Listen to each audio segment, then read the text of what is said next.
This episode is brought to you by one of my absolute favorite things, which is Audible.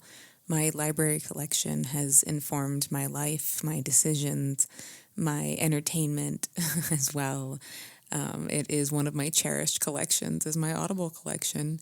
I am somebody who is usually doing something with my hands, and as much as I love to read physical books, I definitely put it off too much, and in lieu of that, I will listen to audiobooks so that I still make sure I have time to learn new things and hear stories that inspire and entertain and inform. And the one book that I couldn't more highly recommend is The Gift of Fear for any woman in your life, your sister, your daughter, your mother, your best friends. Also, great book just for everybody to read.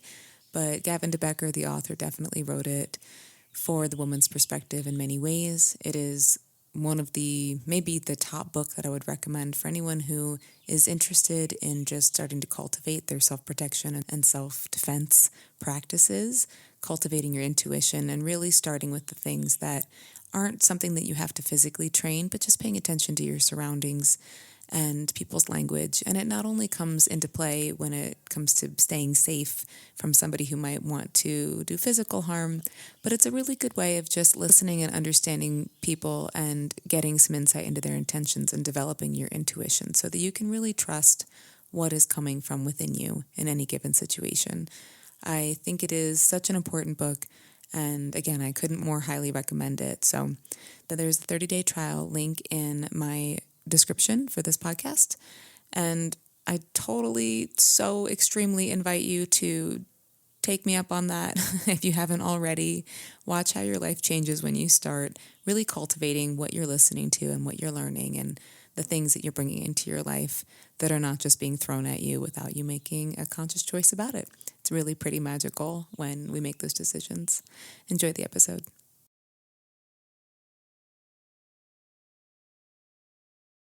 So we've known each other for a long time, but haven't seen each other in a very long time. Yeah, it's been quite a while. Yeah, several lifetimes ago, at least 3 lifetimes ago for me, at least, I think so. Yeah. Maybe don't say the number out loud. That's okay. We got to be proud of that. We're still out here.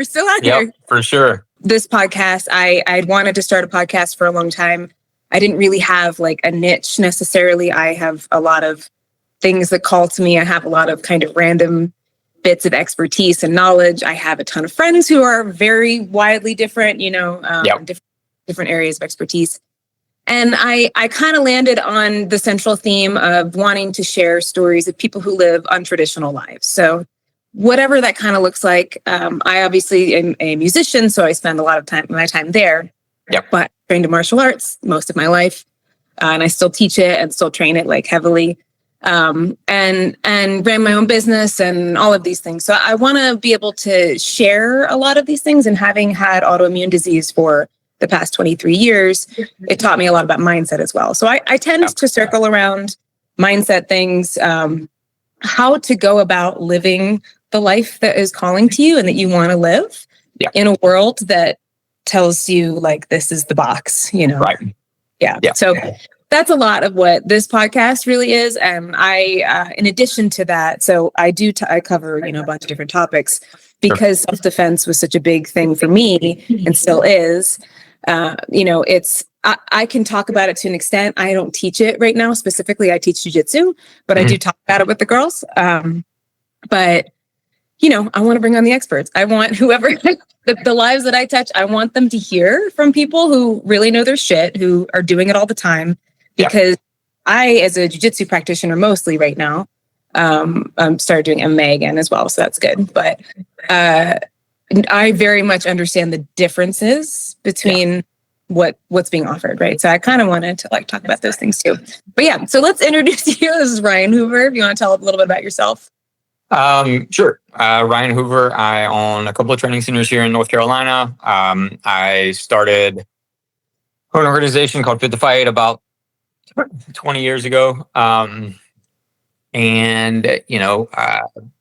focus is primarily self-defense. Obviously, we do some of the more sporty things as well, but we even our jiu-jitsu, even our kickboxing has more of a self-defense kind of tinge to it. It's mostly because that's where my particular interest is. So everything kind of gets colored with that a little bit. It's funny because I teach more jiu-jitsu right now than I teach anything else. Like on a regular basis, my regular class schedule, I teach more jiu-jitsu than I do anything. But even my jiu-jitsu classes have a pretty hefty self-defense lean to them. So yeah. I think most people probably know me for Krav Maga, and that world. And I mean, obviously that's still a big part of what we do. I just dropped a book on it, so I mean, it's still a big part of what we do. But our Krav Maga probably looks a little different than what I think most people think of when they think of Krav Maga. I hope so anyway, because we have leaned heavily and borrowed heavily from jiu-jitsu, from wrestling, from Muay Thai, from a lot more kind of sportive elements, MMA, whatever, especially when it comes to how things are trained. So yeah, that's kind of who we are and where we are. I love your podcast, by the way. I was listening and of course making notes. I was like, oh, questions here. Love this there. You and Amber you guys are wonderful. I have to say, obviously, like I was saying, we knew each other back worldwide days, like a long time ago. I had to take about 10 years off from training for Lyme disease. And during that time, my brother-in-law was like, and he trained a little bit of Muay Thai. He's actually doing jiu-jitsu now, which is great. He's got the longest arms ever. And he's just, I hate those guys. I know. I know. He's like 6'1". I'm like, you're one of the talls. I'm like, yeah. Get your long arms out of here. No, but he's great. But he was like, he's like, what do you think of this guy? I started watching this and I'm like, I know that guy. I was like, that's my friend.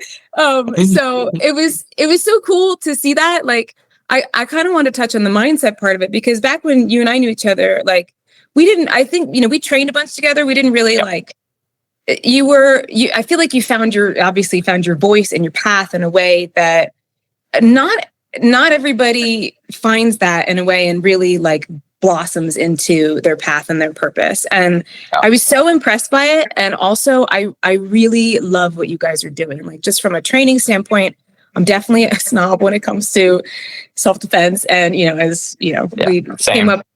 came up in a certain crew of standards, I feel like, and the mindset around the training part of it, and in terms of your principles and your tactics, like why you're doing what you're doing, really why.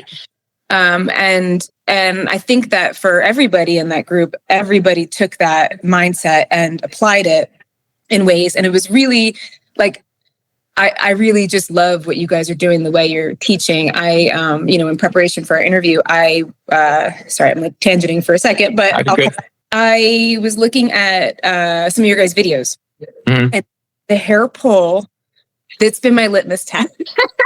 I'll probably do some video for it soon, even though I think you guys pretty much nailed it. Like, and I started watching the video and I went, oh no. I was like, no.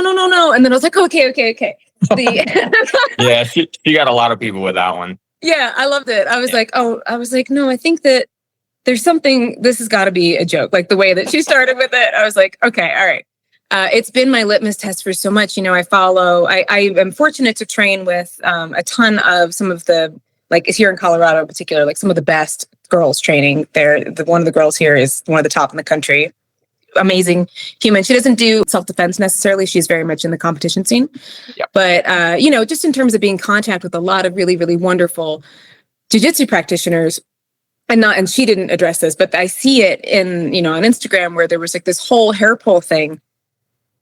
And it was making me nuts. I was like, this is making me crazy. Like the way that, if you get your hair pulled and you pull guard and things like that. So that is my litmus test pretty much for people, if they can kind of figure out why and what you would be doing there. Yeah. But let me go back to my former question in terms of just like with the mindset of being able to really find your path and your voice and be able to like act on it, what it is that you wanted to do, and kind of how that came together.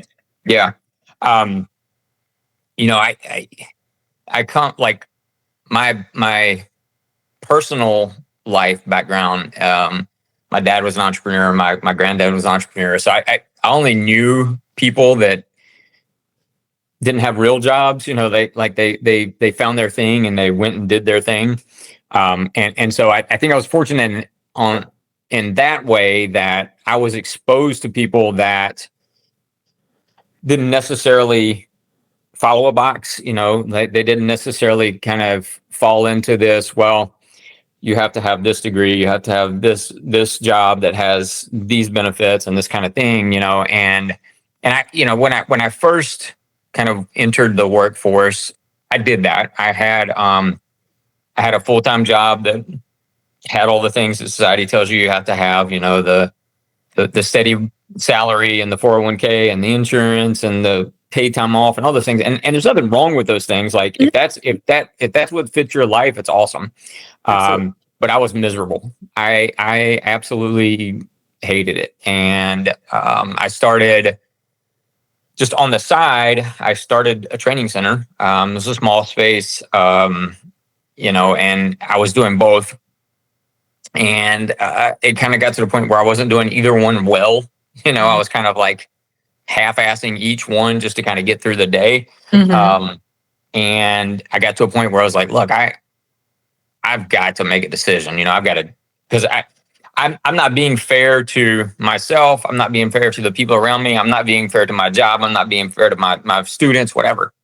And it was not like, I don't want to say it was an easy decision, but I knew what I wanted to do, you know? And so I walked away from all the things that, you know, everybody says you're supposed to do and supposed to have. And it was scary, you know. I mean, my first child was born within a month or two of opening that center. Wow. And you know, there was a heavy pressure to make sure that what I was doing was going to succeed, you know, which I don't know that I really needed that, but it was definitely there, you know. Right. I have this mindset, this mentality of like, I'll figure it out, you know, that's just kind of how I've always been. And I don't know if that's nature or nurture or what that is, or some combination of those things. But it's kind of how I have always been. And, you know, I kind of just dove head first, and embraced the slug for a while. And it, you know, it was hard, but I loved it. I mean, I still do. I don't necessarily love the day-to-day of running training centers. I absolutely love coaching. I love teaching. I love running coach development courses, things like that. The day-to-day of running training centers, I could do without. So yeah, it was definitely a leap of faith on my part. And I had plenty of people around me, very well-intentioned people, friends, family members that were like, are you sure about this? You know, like the number of small businesses that make it, and, you know, and then that percentage is even smaller for martial arts and whatever. And, you know, and they were all well-intentioned. They all had, there was no malice behind what they were saying. I think they really were trying to look out for me. But at the end of the day, it was like, I know that this is what I'm supposed to be doing. And so that was 2001, I think. So it's been a while. And, you know, it's taken me all over the planet. And there are definitely things that, you know, if I had them do over again, I would probably change here and there, but I wouldn't trade the journey, the process for anything. Yeah, I think you touched on some things that I think are really important for people who are pursuing a path that maybe, especially like you said, well-intentioned. I get the same thing, right? You know, it's like looking out for your best interest and they don't have the call, right? Like they don't feel that call. And, you know, just wanting to make sure you're making good decisions and all that. And I think, something that I've thought a lot about this year, I've kind of gone through a few, like starting over chapters in something in my career specifically, everything, I guess, in the past 5 years, to remind, myself and others when I talk to them about this, that they're, first of all, it'll be hard if you stay in your job that you hate. And it's hard if you choose your passion. I kind of, part of my like mission here, and it's self-serving for sure, but I know there's other people out there who want to hear from people who followed their path. I know I get inundated with stories. It's like, I just like committed to my dreams, and then like I did some, meditations and I'm blocked or whatever. And then now it just happened, right? Like it just, everything fell into place. And there are times where things fall into place. But they're like, at least in my experience, right? You get like some breadcrumbs of like, okay, you're going the right direction. Things are moving. And maybe this is from being a martial artist, but I know for me, a lot of times the blocks that I run into, the walls that I run into are more, I tend to interpret them more as something to get stronger and get more skill, like develop the skills about, and unless it really feels like a wall. And that can be a little tough sometimes to decipher. When is it like, do not go this way? And when is it like I always think of things like video games, like you need a few more things to pass this level, right? Like you need to collect a few more, whatever. And you were sort of saying that about in the beginning when, you went to pursue this path, and it's like, okay, it's hard no matter what. You have a lot of expectations there. And yeah, like it probably, how long did it kind of take for things to get into a groove where you went, okay, I think we're still building, but like we got to the first like landing or whatever. Yeah. I mean, in some ways I'm still there. I mean, to be honest, like, it's because I think, when you really care about something and you're passionate about it, there's always this drive to kind of want to do more, touch more people, that kind of thing. And so there's always behind that, beside it, whatever, there's always this like, okay, but, should I push this way? Should I push that way? Should I fall back a little bit? Am I doing too much? Am I not doing enough? I think when you really care about something, you're constantly questioning the best ways of going about it. I don't doubt myself. I mean, I probably do at some point, but it's not about doubting myself. It's about wondering if I'm doing things in the best way right now, and so probably like initially it probably was a good 2 or 3 years before I felt like, not that this was a good decision, but this was a decision that I'm going to be able to turn into something real, and I'm seeing like the fruits of labor here, and we're touching people's lives, and you start to get. It takes a while before you have the opportunity to have enough people come through that then can come back to you at some point with a story about how you affected, their lives, no matter how small it was, or it may seem. It was a big deal for them to come and tell you about it, and so those kinds of things take time to kind of accumulate. And once that started happening, it was like, okay, this is why I started this, and this is. I feel like I'm doing the right things and moving in the right direction. That's an amazing marker. I love that. I think that's been like kind of one of my things that carries me through in terms of, I forget what like the actual saying is, but like to touch a life in general is I think it's an Emerson quote. My mom had it in our house, but it was a whole thing. But basically the point of it was if you've touched a life, then you have succeeded. So, and when teaching self-defense or martial arts is so much deeper than punching, kicking, when I have the girls come in, and I started a women's program, we just didn't have a lot of women training, and, I'm 5 feet tall and older than everybody else. So I was like, can we have some ladies that play with my hands hurt. It's like I love wrestling with the boys. I just also I wanted sometimes I just don't want to like have the load of 200 pounds. Yeah, right? I am with you. Like I know. I'm like, longevity, I'm going to play.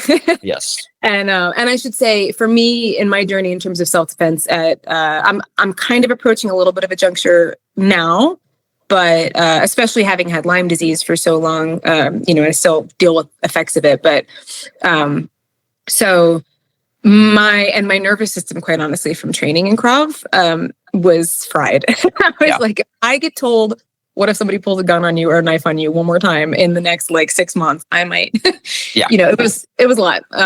Especially it's hard to redline all the time. Yes. Like it's caustic. It starts to kind of eat you from the inside out, and and then that starts manifesting itself in other ways. Yeah. So I totally get it. Yeah. Yeah. And especially the way that we all trained back in the day, like we trained a little crazy. I mean, I don't regret any of it. It was a great time. I feel like I got the like, our school's an MMA school and everyone's like, you got that dog in you. And I'm like, I know I do. I don't need to bring it out all the time. Yeah. The dog is there. I just, I'm going to just, so for me, I've done a more, I finished my black belt for Krav and everything. And then I started training jiu-jitsu like right before that. And it changed a lot. So it's a more of a from I'll kind of go back to that. But with the girls, when I bring them in, I really, going back to like mindset thing, I really try to let them know, like, I want you to let this be messy right now. I want you to just let that you're learning a language with any of these things. You're not going to remember shit. You're going to do this and go, what the fuck did I just do? I don't remember at all. So don't worry about that. Just do it again. Like there was one coach I work with and they were like, questions always come down to more mat time or move your hips or shoulders. Right. Like just do any of those and just keep going. And I think having that approach with our students too, like allows them, like you're giving them not only the tools of the physical part of it, but you're also helping them with like a different way of learning, because it is like a language. And it's, I was talking to someone the other day and I was like, being stuck in side control for 2 years, basically, right? Your first 2 years, that's as much of a spiritual process as I know. Like, that's a quest. Yes.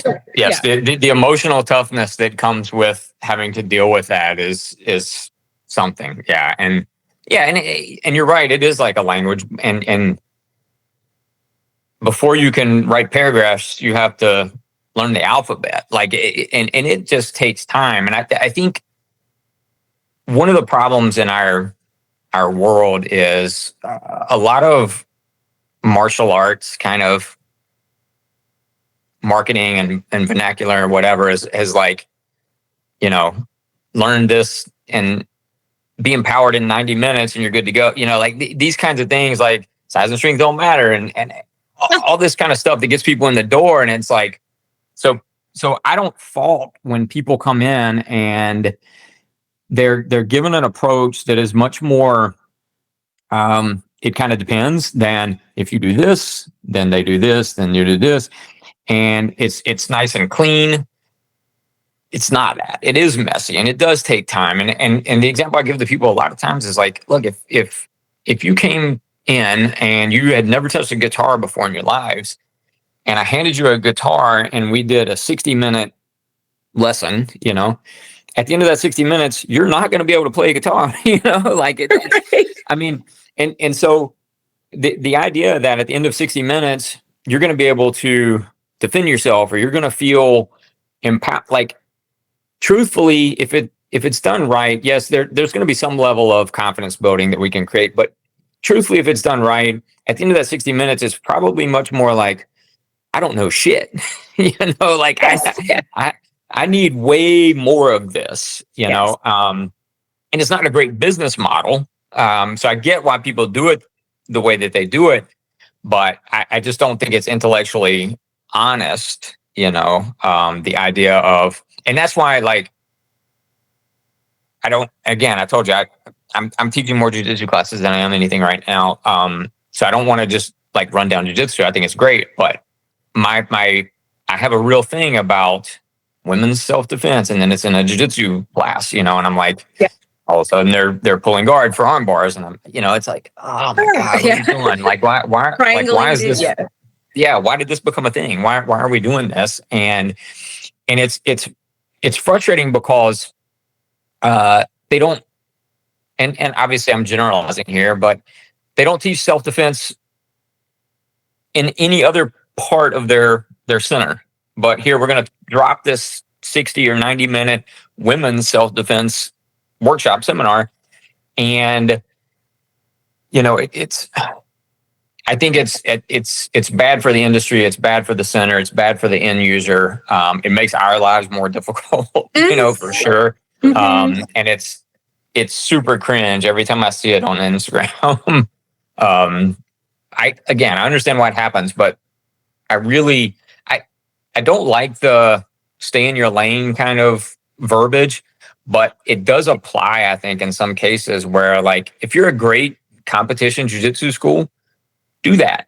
Do that. Yeah. Like, there's nothing wrong with that. You have no obligation to do anything outside of that, and the flip side, if you're a great self-defense Krav Maga training center or whatever, don't feel like you have to have 2 jiu-jitsu classes on your schedule a week, and it's being run by a guy that has, he wrestled in high school, but he doesn't really know jiu-jitsu.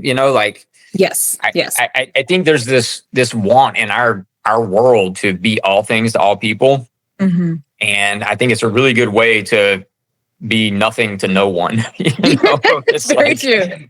It's like this muddled mess of what is your mission? What is your vision? What is it that you're trying to do? What's your goal? Who are the people you're trying to touch? What are you trying to do for them? And just roll with that. Like, own who you are and do that. And I don't know why that's so hard for people to do in our world. Well, I think a lot, like you said, like with the marketing piece and like self-defense for women's, like, is kind of always a way to like get women involved. I actually just listened to your guys' episode on empowerment, which I thought, I was so happy you just said what you said, because I wrote it down where you're like, you should feel like you don't know shit at the end of that. Yeah. And, and I tell the girls, like, I'll usually sprinkle in, because we don't have some of the pads that I would want to use for teaching them. So I've just been like, listen, take the striking classes right now, get into MMA, and we'll circle back at some point. I'm just going to continue to give you mindset things that we can talk about. Yeah. And I will point you in the direction always. Like, you can always come and ask me, but right now I'm not going to focus on that. I want to get them comfortable with their monster within. So, yeah. I'm like, I'm basically as my guy fellow students and instructors always call me a bully. So I'm like, I'm just making I'm making a lot more bullies, and then I get very happy when they do bully things to the other dudes. I was like, do this on that guy, try this on them. And it gets them comfortable, like being heavy on somebody, right? Like, that's something I have to work a lot. They're like, you're so heavy on people, and I'm small. But, I learned how to be smothering asshole when I need to. Yeah. And that's a skill that I want them to have. And there was something else you said about empowerment that I thought was really, really key. Because, like, I've heard other people talk about, like, the rub with the word empowerment. And I guess to the definition, you guys were saying, like, essentially that somebody is giving you power with it. And you said in your episode, it's what happens when no one is around to applaud. And I love that. I love that so much, because that goes, again, I'm esoteric too. That's why my thought experiment called life. I can't help it. But to me, that's the journey, right? Like, no matter what you're doing, that power comes from the things where it has nothing to do with, anybody telling you good job, right? You get to tell yourself good job or cheerlead yourself along. And of course, those things can help you get there. And like you said, getting people in the door to have a window into self-defense, to go like, okay, I really, if this is a real concern for me, which, it can be debated, I guess. Sure. Some people just like, I came out of the womb wanting to know how to like kill a man. So I don't know why. I was just like, I will take down every boy I see. And I was, my nickname was Shrimp. So I was very little already, but I just sort of Yeah, like I just didn't, I don't know. I've always kind of been like that. But it was really important for me to know how to take care of myself. And my experience as a woman is that people constantly were, and still do, interact in a way that I have not asked for, in varying degrees. But talking about with women's self-defense in particular, I just want to like touch on that too, because I feel like, yes, it's a really good way to get women to start. I was talking to Matt, my fiance, who's a black belt in both Krav and Jiu-Jitsu as well. And I'm curious what you think, because I was like, I wonder, like the farther I train, and now that we're in MMA school, because for me, putting together, like I can strike and I can do stuff on the ground. So doing together, right? It's a whole, I was like, oh, there's this whole transition piece. And I kind of feel like, if you didn't want to put a name on it, like a Krav Maga name or self-combat, whatever. If you did MMA and then you did some weapons training and then you put those things together in terms of the physical part of it, that seems like, I'm curious, you agree? Like that seems like it pretty much covers a lot of what needs to be covered. Yeah. Yeah. I mean, when I have to give somebody like an elevator pitch of what we call modern Krav Maga, it's MMA for self-defense, like, because and it's not necessarily about the techniques. Obviously that's part of it, but it's about the way that it's trained. You're working with real pressure. You're working with people that are not, just because you go to do a move, they're not just going to immediately fall into a fetal position. And, like they're going to give some pushback and some resistance. And it's a progressive process, right? We're not trying to murder people from day one. And one of our biggest things, and my biggest things for a long time, has been the people that really need what we do are the least likely to go do it, because training centers are not awesome at being very inviting for the people that really need this kind of work, And so we are very cognizant of that. And, from websites to phone calls and emails and the aesthetic of the training center and how coaches are taught to interact. And it's not like I came up, it's not that at all. Like I came up in a very much more aggressive kind of, and like forward facing, like in your face kind of thing. Yeah. And I don't regret any of that, because that was my mindset and my mentality anyway. So I didn't, but I'm not my market, like I'm the people that are like me, they will walk into a training center. They will go seek it out. They'll go find it. They're not going to be, kind of, intimidated might not be the right word, but they're not going to be put off by a lot of the things that are prevalent in the industry. The people that really need it, I think, are much more likely to kind of be daunted by a lot of the language and the imagery that is out there in this space. And so when I tell people, MMA for self-defense, that there has to be some kind of a qualifier for that, because if your idea of MMA is UFC, which is most people, the average 35-year-old accountant or housewife or whatever is like, I don't mind watching it, but I don't want to do that. Yeah, it's like all in. Yeah. Right. Yeah. Right. So so for us, it's a progressive resistance kind of model in terms of the coaching and in terms of getting people from 0 to 20 to 50 to 100. And we kind of start at day one doing clinch work. The kind of that in between where you were talking about, like, and I think this is where Krav Maga missed out a lot was, you could strike, and then we're on the ground, and I'm going to show you a couple of moves to get you back up.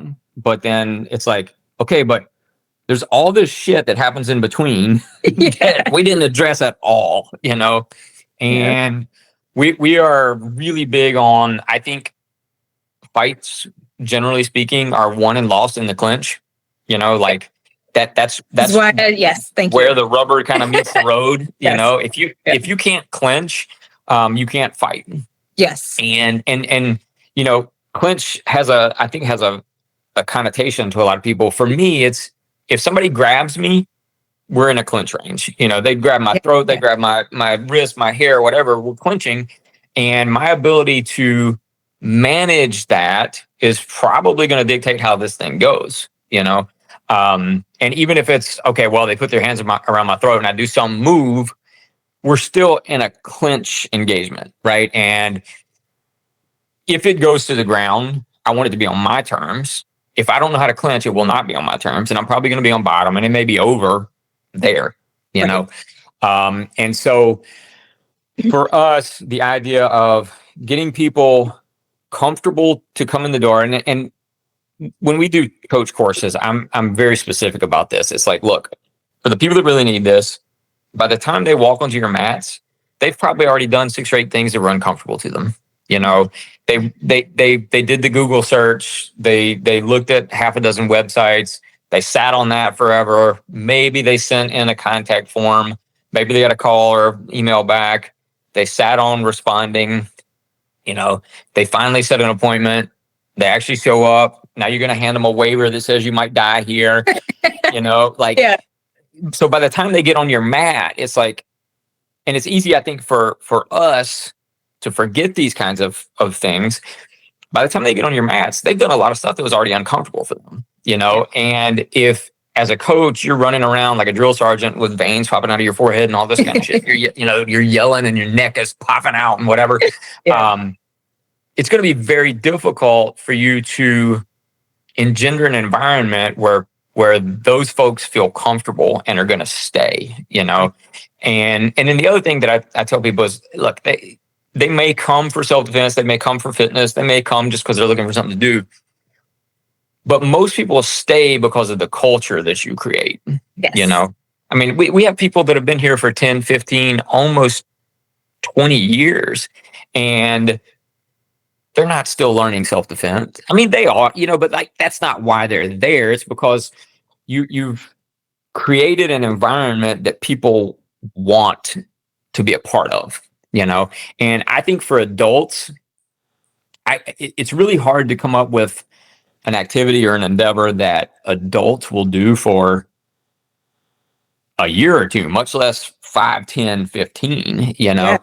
There aren't a lot of parallels out in the world, I don't think. And so to be able to create a place where somebody that's never thrown a punch in their lives feels comfortable coming in and then is still there a year, 2, 5, 10 later, I think that says a lot about how we can be doing things that maybe hasn't been part of the kind of ether for a long time. I know when we were starting out, that's not the experience that I saw at all.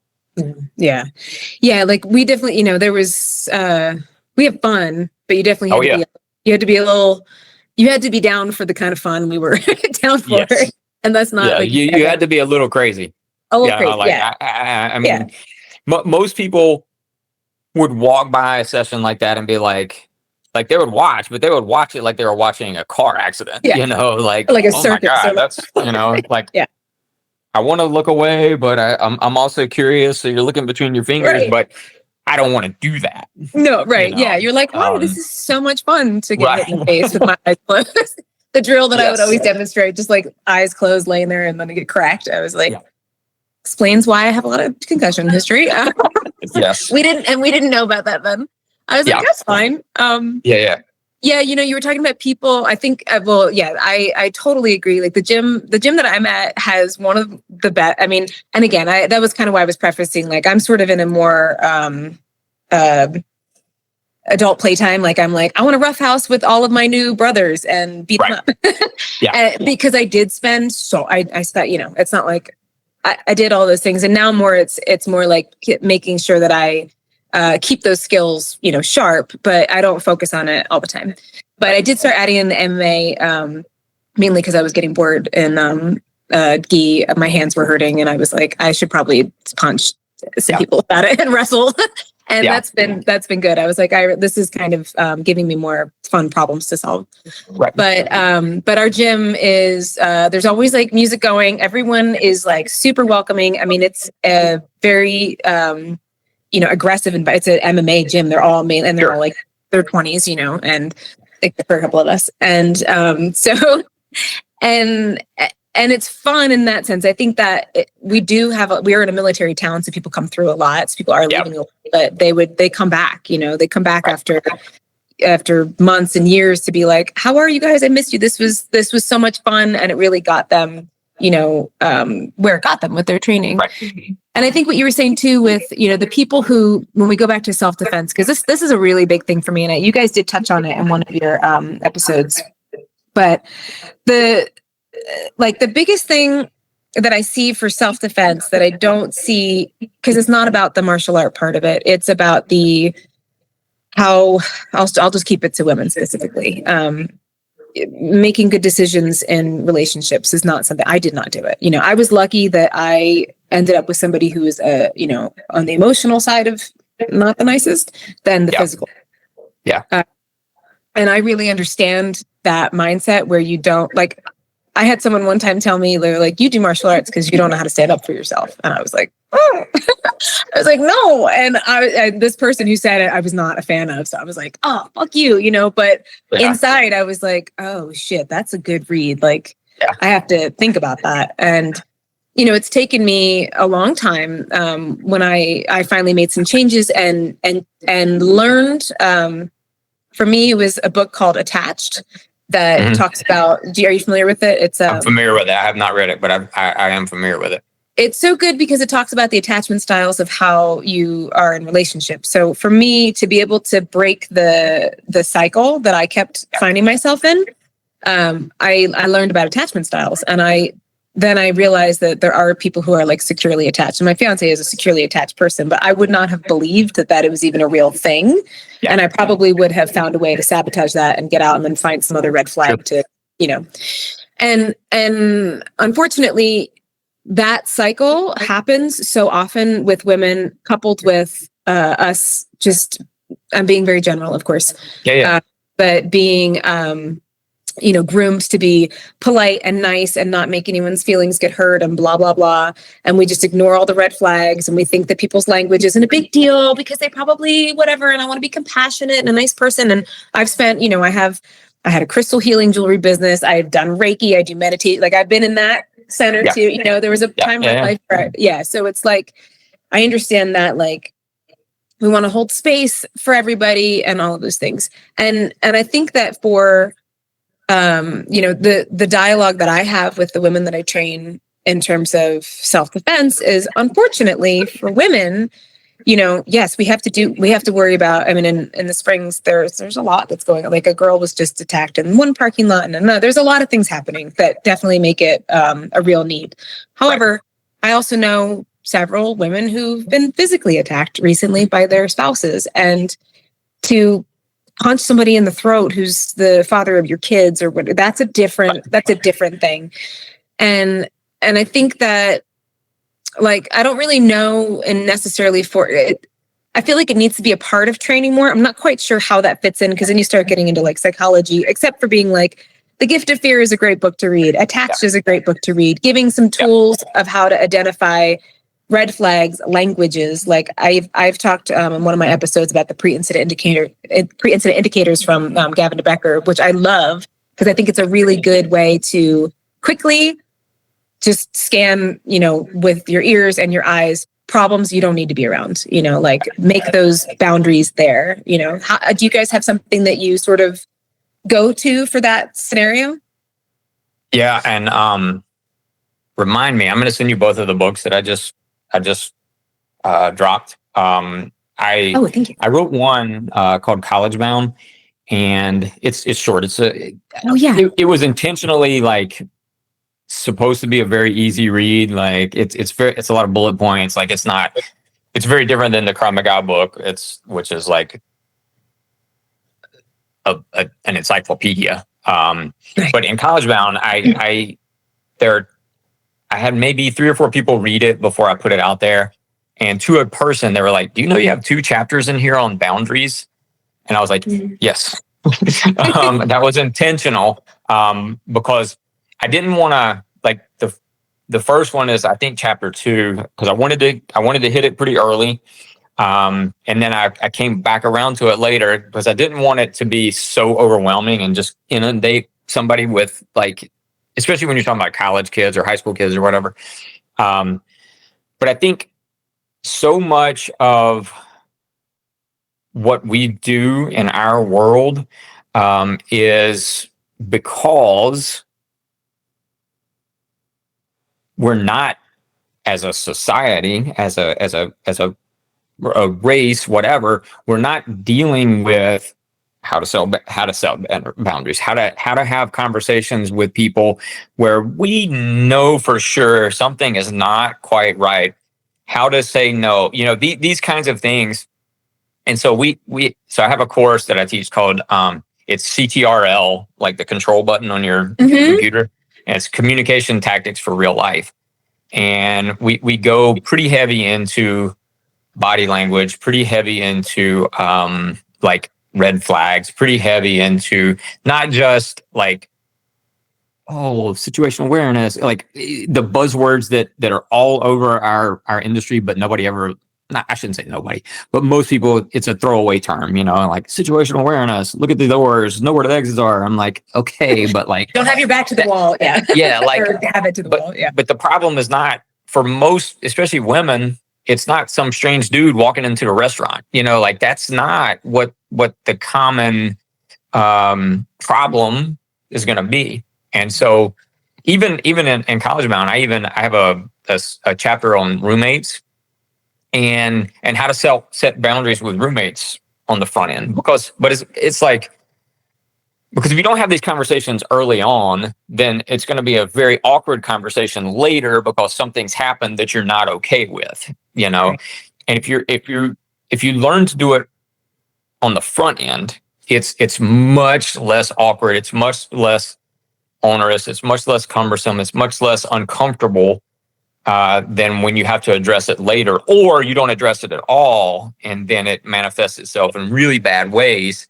And even with like our kids program, we want our kids to be able to, from a very early age, because if you can do it early, it becomes so much easier as an adult. Throughout my entire academic life, I was terrified of public speaking, like terrified, like would do everything I could to avoid, having to give any sort of speech or anything like that, to the point where in my freshman year in college, I had a public speaking class, and I went every day until it was time to give my first speech, and I never went back to that class. Like I was just like, "Yep, not doing it. I'm peacing the fuck out. Like I'm not doing that." And now that's what I do for a living.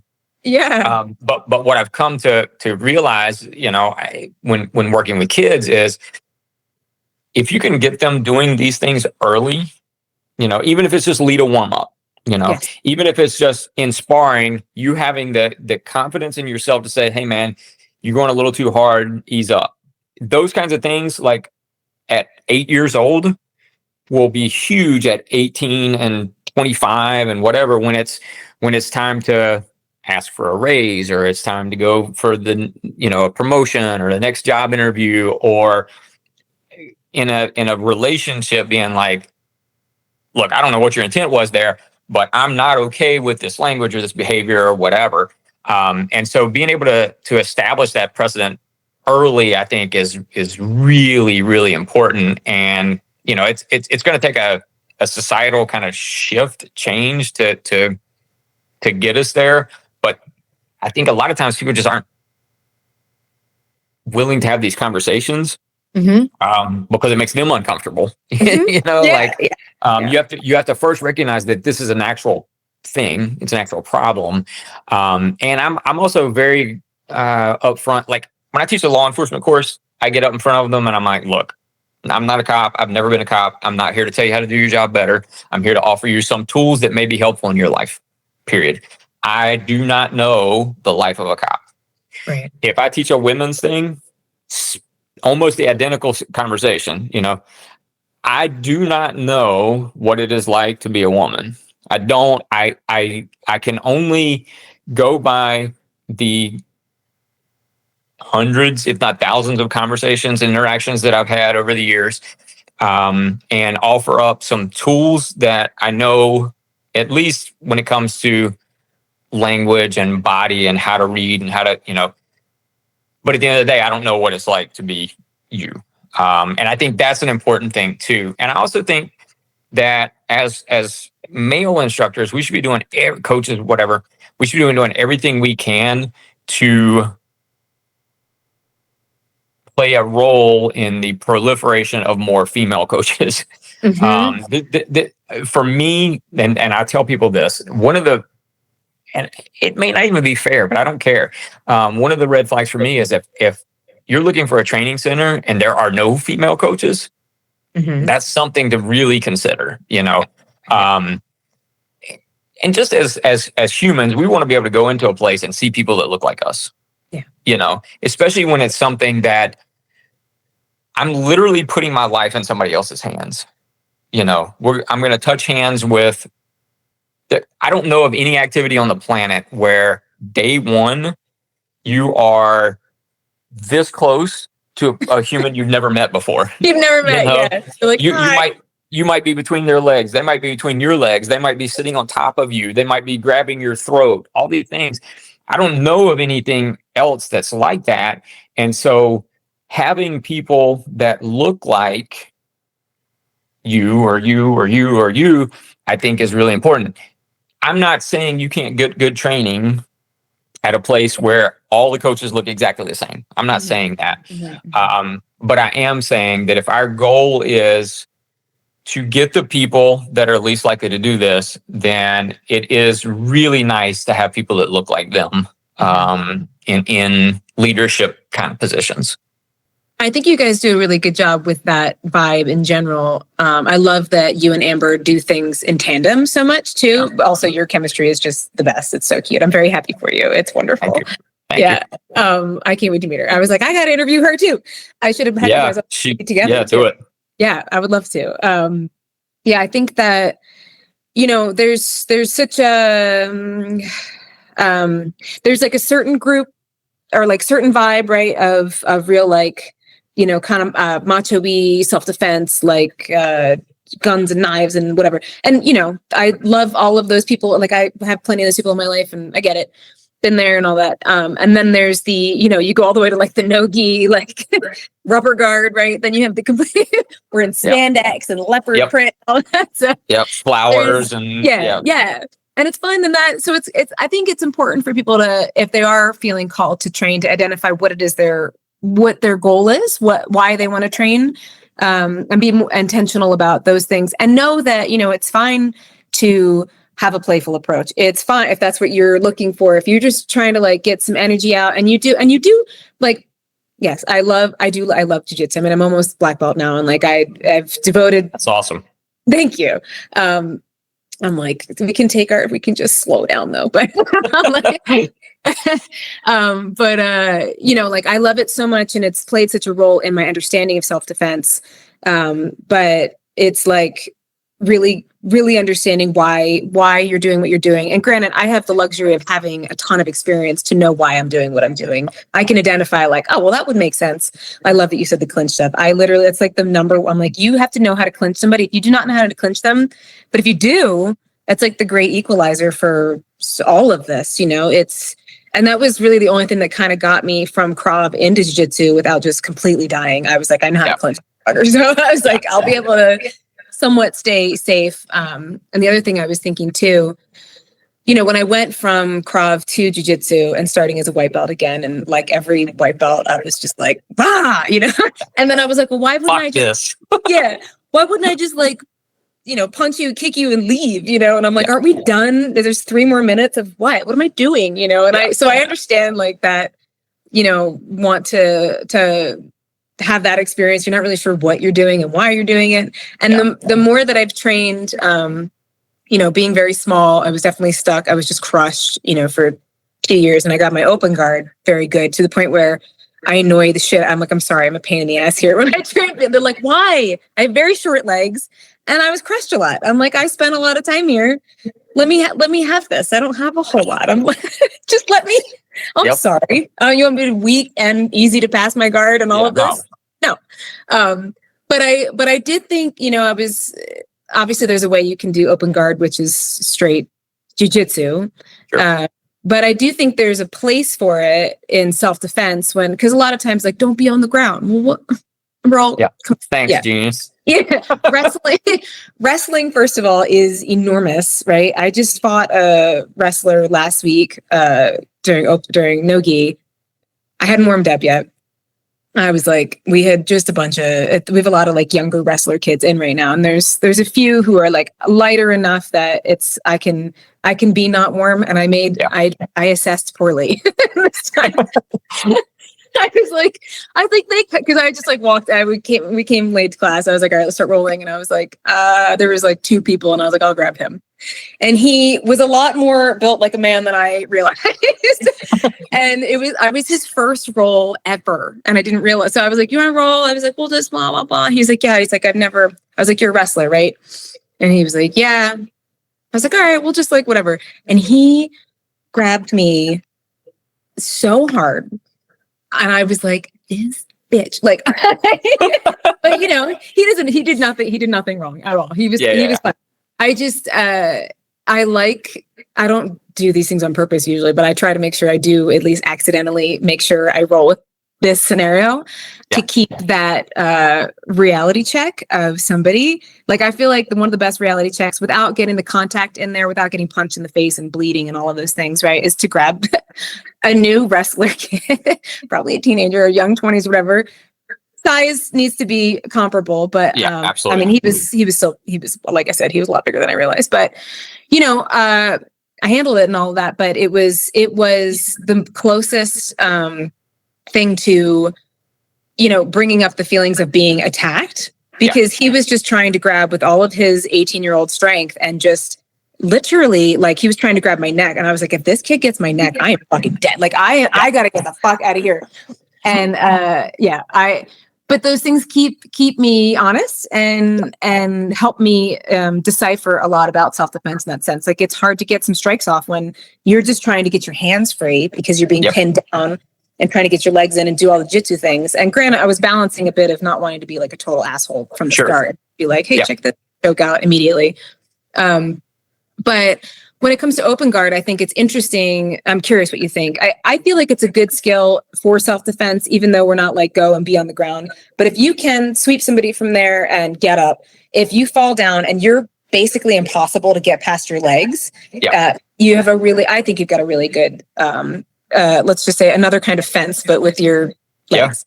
No, absolutely. We have a course called Grounded, and the first level is, it focuses on 4 primary points of reference, and they're all open guard kind of positions. Nice. And it's all, predicated on my ability to sweep and stand and keep something between me and the other person and manage the space, but also manage where their hands are going to go and, their ability to do damage to me and those kinds of things, because it's not just as simple as, well, just stand up, like, people that say that, I always know, well, you've never worked with an 18-year-old wrestler before. Like you have not. And I mean, truthfully, like, it could just be a strong, aggressive person. Like, they don't have to have a wrestling background. And if you don't understand, especially clinch, but if you're just caught off guard, and now you're on your back, well, assuming you survived the fall, the takedown, you better have some answers, and you better have some ability to keep them off of you. And I think open guard is where that's at for, from a self-defense standpoint. Because I mean, truthfully, if I close my guard, I'm attached to them now I definitely am not standing up, when we talk about closed guard for us, for self-defense, it's a moment in time where I'm looking to break their posture, pull them into me. Maybe they're trying to punch me or whatever, but ultimately I've got to open my guard to attack, to sweep, to stand, And so, I think open guard is massively important when it comes to this ground survival, for lack of a better term. Yeah. Okay. I love to hear that. I was curious because I was like, it was just sort of a conversation with myself, basically, and with Matt, and then to the girls. Cause the girls that I'm teaching are really interested in the self-defense portion of it. And, I make sure when I teach them things like, again, you see like arm bars for self-defense, and triangles are not my legs are too short. Like they're not my move really, so, kudos to everyone who can. There's plenty of people who got the long legs and they can do that, with more ease. But again, like you said, it's that you're bringing this person so close to you. And then when you introduce weapons into things, and somebody with a broken arm they have one broken arm. What are they doing with this arm? And those conversations aren't, probably thought about in the jujitsu self-defense context because it's just one portion of it. So it's like, I think where I was trying to say when I said I started with jujitsu, it was so eye-opening to really, you guys actually referenced LARPing, and I love that you said that in one of your, because I'm like, we're LARPing, and I, as a little lady who really wanted to make sure I knew what I was doing, I needed to like fight with somebody, without really getting, like I said, I took a lot of concussions back in the day, so like I have to be a little careful with that, but I really wanted to, yeah, exactly. I'm like, I get bopped and I'm like, what happened? Really understanding, oh, okay. Like people's resilience is so much, I'm very resilient. You're very resilient. The attackers are also very resilient, Yes. So, having to deal with somebody who really wants to get you and like, that's why I like grabbing somebody who is new in that sense, because they really want to get you. And I'm kind of like confused by that sometimes. I'm like, did you see? I'm just a little lady. But they're like, oh, I want to get you. I'm like, okay.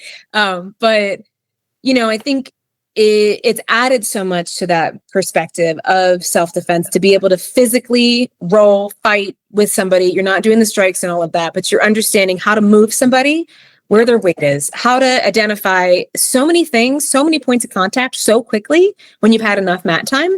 And I think that's incredibly invaluable. And we can't do it fully, or I'm curious how you guys actually go about it for things like I would always get so stressed doing the knife defenses and the gun defenses because, I don't feel like my strikes are game ending necessarily. Like I can control a weapon or create distance and get away, but you punching somebody in the throat and me punching somebody in the throat are two different things. I gotta do a lot more things. Right. And so to train that effectively without it being like role playing, I'm curious, like, how do you guys go about that? Yeah, and it is tough, and there's always going to be some measure of we're going to trade realism for safety, right? That's why in jiu-jitsu you tap, right? It's why in boxing or kickboxing, I'm not trying to snap somebody's head back every time we spar. You're going to run out of partners real fast, or you're going to get kicked out or whatever. And so there definitely is a trade-off there. Now for us, when it comes to like weapon stuff, we do a lot of clinch and control kind of stuff for our weapons, and putting somebody on the floor to then do damage, kick, stomp, run away, whatever, as opposed to, all right, I'm gonna grab this gun or this knife with one hand and try to punch them in the face with the other hand, those kinds of things, because for the reasons you're talking about, because I don't think most people are going to be strong enough to control the weapon with the one hand, and are going to be strong enough to do the kind of damage that they're going to need to with the other hand. Yeah. And so we favor a lot more clinch control when it comes to weapons work, and putting somebody on the ground, or understanding how to get outside their elbows, control a weapon, do damage from there, and then put somebody on the ground. We're really big on using wrestling to set up striking and striking to set up the wrestling, and understanding that those things need to work together, which I think is a hard thing for a lot of people to do. People either want to wrestle or they want to, and I'm using wrestling as a generic term, but they want to wrestle or they want to strike, and they forget I need to use both of these things, which goes back to the MMA discussion. Like MMA does a good job of meshing the two. But even with MMA, you'll see, if you've got a guy that he's wrestled for 15 years and he gets in the cage and he's striking. All of a sudden he gets rocked real good. He's going to shoot a double. He's like, screw this. Yeah, he's Fuck like, this fuck that, yeah. kickboxing. I'm going to wrestle. Yeah. So yeah, there definitely is a trade-off, but I would say that we don't rely nearly as much on the type of striking that you see in a lot of Krav Maga circles when it comes to weapons work. We do a lot more from real close up, getting what I would call realistic control from a Russian tie position, something like that. And then being able to set up little trips and takedowns and snap downs and those kinds of things. And then when it comes to like, the ground stuff, because you mentioned this earlier and it made me think back to how we started the conversation about the pulling guard for the armbar stuff. The other part of that is like, okay, we're going to teach somebody this in 60 minutes or whatever, and all the other things we're going to teach them. And then are we going to have a conversation about you're actually going to have to break their arm to do this? Or, like for this to actually be effective. And I don't know how they're going to react to pain. I don't know. People that are drunk, high, adrenalized, whatever, you don't know how they're going to react to pain. Yeah. And so am I just going to piss them off by breaking their arm? Am I an 18-year-old college student that is just here because my mom wanted me to be? And now you're telling me I got to break this person's arm? Yeah. So these are the conversations that I think a lot of times people in our industry don't think about, It's one thing to teach a technique in a jiu-jitsu room where everybody knows to tap and they're going to tap, but tapping is a safety measure. What you're really going to have to do is snap their arm. What you're really going to have to do is break their shoulder. What you're really going to have to do is break their ankle or rip their knee. Those conversations don't really happen very often, I don't think, in most jiu-jitsu centers. And so, like for us, I'm going to use an arm bar from bottom as a sweep. It's going to be a let's upgrade position. If I pop their arm, awesome, but I'm not relying on that. I'm popping their arm as I look to sit up on top of them, and then I'm going to gift wrap them and punch them in the face and stand. Those kinds of things. So that kind of control, whether it's on the ground, we're working to a gift wrap, for example. So then I can do real damage from an upgraded position. Weapons defense standing. I'm going to work towards a Russian arm as an example. So now I can do real damage from a position where I am outside of their elbows, but they're still inside of mine. And so now I'm not relying on, a 5 foot, 115 pound female having to punch somebody in the face enough and hard enough and accurately enough to where they decide they don't want to be here anymore. Right. And I mean, like I'm not big. I'm 5'7", 145, 150 on a good day. I don't feel like I would want to rely on that either. So for us, I think our approach is a little different than what you generally see in Krav Maga circles. And it's not that, because people are always like, well, why would you want to wrestle with it? And I don't want to do any of it. Like I don't want to do any of it. For this, yeah. You're right. I didn't choose to be here. They made the choice. And that's the other thing about like sport environments. This is an agreed upon, we tap hands, we fist bump, like these kinds of things. And when you say, well, just don't go to the ground. Okay. But I was walking to my car and somebody grabbed me from behind and slammed me down, Yeah. Now what? Now what? Yeah. So like the whole idea, well, just don't go to the floor. Okay, well, that's awesome. That's not real, And so I think both sides have something to offer. But they need to look at what each side is doing, and be willing to let ego be pushed aside for a minute and recognize, all right, there's some things that the jiu-jitsu people are doing that are really, really good that Krav Maga, for example, could benefit from. And then the other side is also true. if your goal is to teach people self-defense. If your goal is not to teach people self-defense, then sweet, go do your rubber guard. Like, do your inversions, awesome, no problem. And don't feel like you have to offer a 60-minute women's self-defense class. Right. You know, if that's not your wheelhouse, don't do it. Because I think a lot of times our industry, they see this as kind of like low-hanging fruit, you know, and it's just like, but to what end? Like, what do we really gain? The vast majority of times, if it's a jiu-jitsu center that's going to run a 60-minute women's workshop, you're never going to see those women again, you know, by and large. If you don't have a system, a program, a culture that allows them to go from that 60-minute workshop into something else that looks like that, you're not going to see them again. You know, if you're doing a 60-minute workshop in your 10th Planet training center and you don't have anything else on your schedule that looks like that 60-minute workshop, then you're not going to see them again. So why are you doing it? Like, what's the goal? What's the point? Yeah.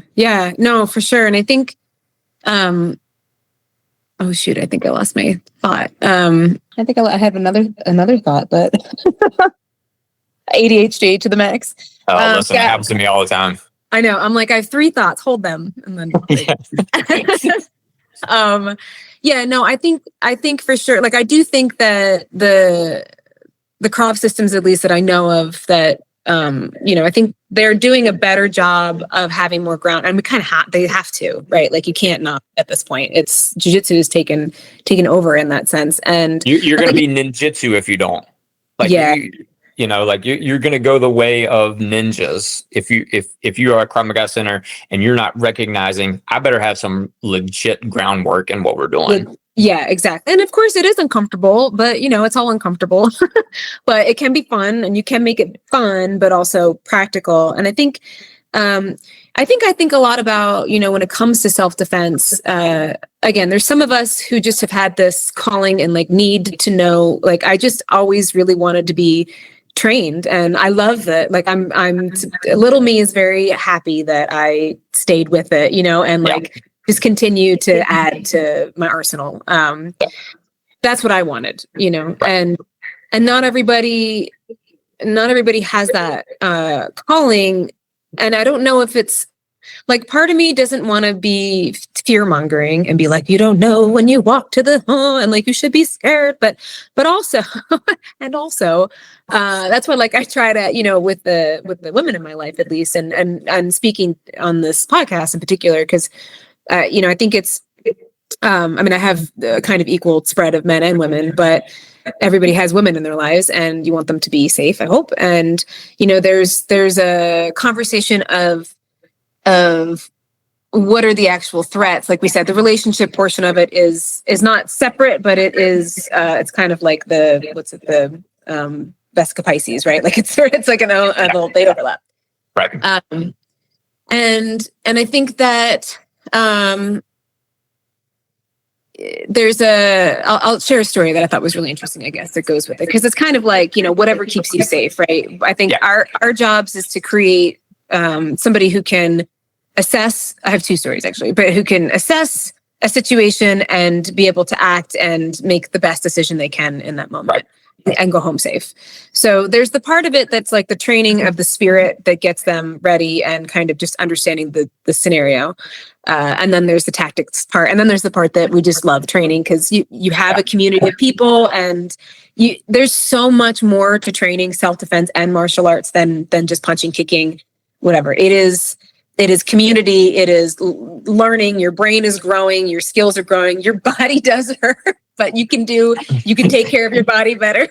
Yeah. There's things for that too. Yeah. You got to take care of your body, but you got to take care of your body no matter what. So, so 2 things. I had a very eye-opening experience when I've had to use my self-defense training a couple times in kind of interesting ways. There was a situation in Ireland at one point that I was with my mom, and we got the GPS took us down a road that was a dead end behind, like in a bad section. It was filled with, I felt like I was in, actually Walking Dead kind of goes with both of these things. I felt like I was in The Walking Dead because I realized the moment we turned, and my mom is very like, Yeah. what? And I was in full mode of like, I need to make sure you're safe. So we turn, I go to like leave the thing, the road's blocked. And I was like, oh, fuck. So I have to make this 3-point turn in an alleyway where there's a bunch of people. They haven't noticed us yet. And I was like, all right, they haven't noticed. I'm like, once these people notice us, I have a fucking problem. Yeah. So I do the 3-point turn. I go again, and the other road is blocked. And I'm like, oh my God.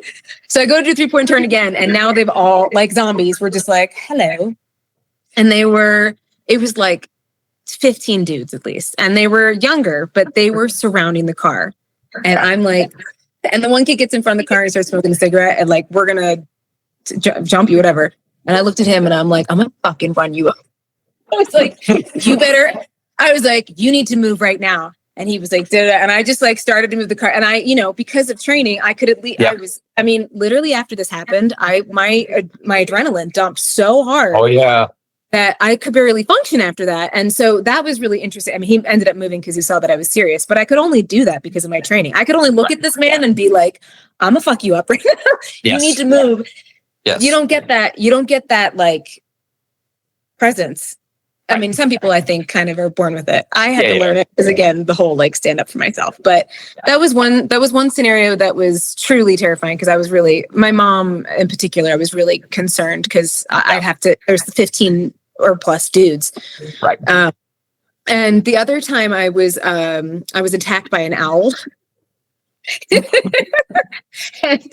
and I know it sounds silly as to why I'm saying this, but the way that it happened it really taught me even more about the whole like self-defense experience because it was dusk. This is where back east. I wouldn't walk at dusk out here because I don't want to get eaten by a mountain lion. And especially since I've been attacked by an owl. I was like, if an owl thinks that I'm food, then I got problems. Yeah. So I was walking and I got hit in the back of the head hard, like really hard. And hard enough that my first thought was deer. I was like, did a deer just stand up and kick me in the head? I was like, oh my God. And as I'm turning around, I'm not seeing anything. And I was like, ghost? I was like, I don't know what just happened. So for me in that moment, I was just trying to figure out what happened, and that was really interesting. And I ended up turning around again. I saw the owl fly. He came after me, or she came after me. I think I might've been near a nest or something, but she kept coming after me. And I had to I was like running and laughing and screaming. I was like, oh my God, because there was only a little like corridor for me to leave. I had to pass her. And I mean, I have pictures of it. I have like blood, like I was like I had a bun, thankfully. So she grabbed my bun, but she was like really trying to get me. But I found it was so eye-opening because, we train, even if you train eyes closed, passive, and you do whatever, it really helps you to build that skill, but you're still going, like, you still know that something is about to happen. You're going to get hit or something. Yep. And I didn't know what was going on. And it happened quickly, but I tell that story to my students because I'm like, that's a big part of your training is just to assess quickly what the fuck is going on, So if you ever need to use a wildlife story. That's a good one. And there was one other that I thought was really cool because when we talk about this kind of goes to, sort of, I think training's necessary, but I just thought this was really interesting from being somebody who's trained and wants women to train. There's a podcast called, and I think it was a show, it was called Dirty John. It was out maybe 7 years ago. Okay. Are you familiar with the story at all? A little bit. I think I saw the show actually. Okay. Pretty sure I did. I don't know if I finished the show, but I listened to the whole podcast. And at the end, the daughter, so the guy that the mom is dating is a psychopath. He ends up attacking the daughter and she kills him. Yeah. And there's an article, I can send it to you if you want, because it's cool. She basically, she basically, because at first when I'm hearing the story, I'm like, God damn it. I always listen to a lot of true crime because I'm always studying, I guess. And that's what I'm like, why do I love listening to this? And I am listen, you know how Spotify at the end of the year does your year-end roundup or whatever? Yeah. I was like, oh my God, because I was in the top 1% of true crime podcasts. I'm like, that's bad. That's probably not good. I know. I have to cycle through. I was like, all right, I'm not going to listen to the news. I'll listen to true crime instead. Not helpful. But I do think that I like to say that, I mean, I do think I am studying. So this girl, the guy attacked her with a knife. He stabbed her twice. She created some kind of distance. The knife drops. She got it. She stabbed him. Basically, she instantly remembered watching Walking Dead because she loved The Walking Dead. And she's like, I'm going to treat him like a zombie. And she takes his head, stabs him in the forehead, then stabs him in the eye because that's how you kill a zombie, and kills him.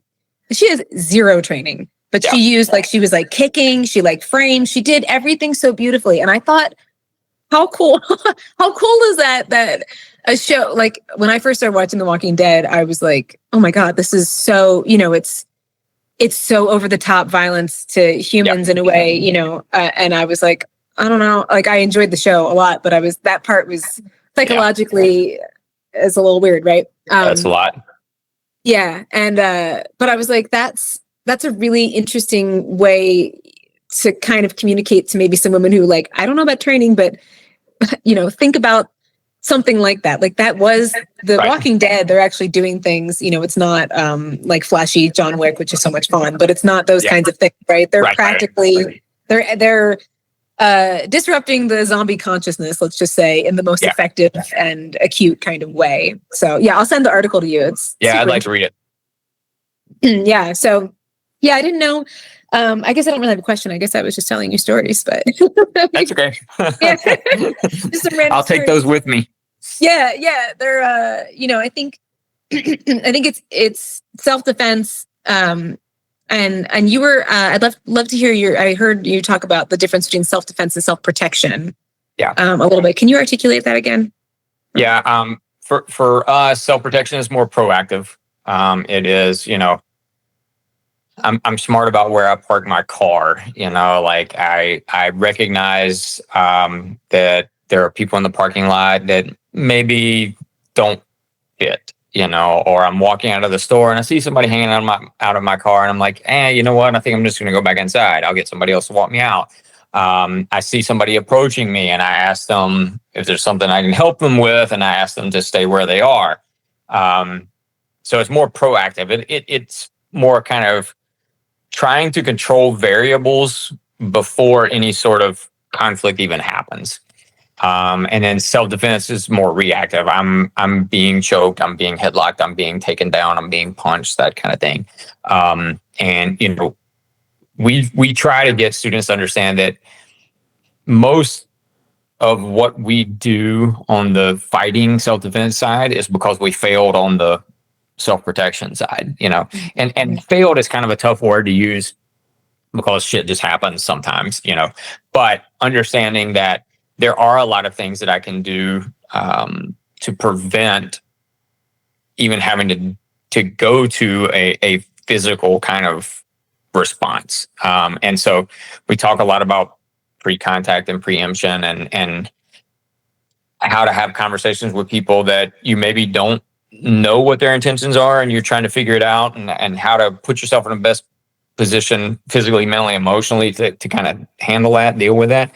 And it's tough because it's not the sexy, cool stuff that people get into self-defense martial arts training to do, and it definitely doesn't play well on Instagram. It's just, you're not going to get a lot of views. Yeah. Like, so Instagram, Instagram's its own. Nothing plays well on Instagram. So it's like, I think it's absolutely vital, and it's something that, while it's not necessarily sexy or fun to train a lot of times, like we do a lot of improv, like just like improv actors or comedians would do. Like we do a lot of improv as warm-ups sometimes, where I'm going to give them an exercise that they're going to do to where you're having to think on your feet really quickly, and you're having to deal with all these weird situations and things people are saying to you, and be able to recognize and understand what they're saying and articulate a response while there's other shit going on around you, and be able to problem solve in real time in an effort to hopefully kind of thwart any attempt at a physical confrontation. Because the truth is, like, and this is another thing that, I think people in our industry don't want to talk about. The person that goes first has a huge advantage, and so if I've already been grabbed, if I've already been choked, if I've already been hit, whatever, and I'm the smaller person, I'm at a massive disadvantage. And that was another thing that, in more traditional Krav Maga circles, I had an issue with, that we're always training from these extreme negative positions. And my kind of thought process on it was, well, if 80-90% of our training is from extreme negative, then our students are much more likely to find themselves in extreme negative, because we're not spending a lot of time on all the things that led up to, why am I in this position? That's such a good point. Yeah. Yeah. So that's probably one of our biggest diversions from more traditional Krav Maga training. I mean, we still do, like, you still have to train for, okay, their hands are around my neck, but like, how did they get there? Like, they didn't drop from the fucking sky and all of a sudden their hands are around my neck. Like, something precipitated that, something led up to that. And if we can get people to understand and look for different cues, and be able to listen to different language, and whether it's verbal or contextual or body or whatever, then maybe we don't have to put ourselves in a position where, okay, now there's a gun in my face, now their hands are around my throat, that kind of thing. And the reality is, the vast interactions that most of us are going to have with people are not going to go to a physical level. And if they are, then you probably need to make some life changes. Like, if the vast majority of your interactions with people, if the vast majority of your interactions with people are going physical, then that probably says more about the way you're living your life than anything else. So, and again, like, I get that it's not a necessarily fun thing to train, and it's one of those things that, from a coach standpoint, it's much more difficult to teach to coach, because it's not, a physical, there are 6 steps to this move kind of thing.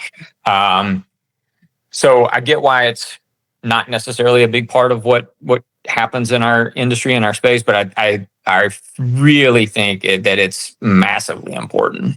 Massively important. I think that's huge, because I think, like you said, I mean, that's really where the self-defense portion, that's where it starts. It kind of reminds me of jujitsu advice that I got, where it was, I was like, how do I get out of side control? And they're like, well, recognize that you're about to be in side control. Like, just know that you lost that battle, move on, like, be ready to just move on to the next thing. And then you're already getting out before you. It's like, that's a great example. It's like, what I tell my students is, like, all right, if you have a closed guard and they're trying to open your guard, well, your guard is going to open before they know it, right? Yes. At some point, I know my guard is getting ready to open.